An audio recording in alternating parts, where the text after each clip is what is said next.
नमस्कार, मी प्रियांका. बी न्यूज मध्ये आपलं स्वागत. सुरुवातीला एक नजर दिवसभरातील ठळक घडामोडींवर.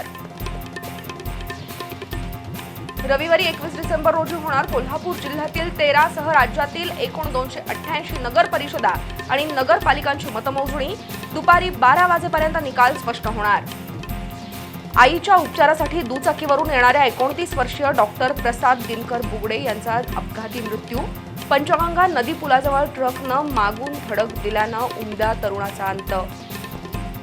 रमणवाळा आणि ड्रीम वर्ल्ड वॉटर पार्क परिसरात 3 ठिकाणी पाणी गळती. दररोज लाखो लिटर पाणी वाया जात असूनही महापालिकेला ना खेद ना खंत. आणि जुन्या कोल्हापुरातील दाटीवाटीच्या लोकवस्तीचा प्रभाग क्रमांक 7 मध्ये शिस्तबद्ध विकास कामांची आवश्यकता. समस्यांची यादी मोठी. लोकप्रतिनिधी आणि मतदार यांच्यातील समन्वय महत्त्वाचा.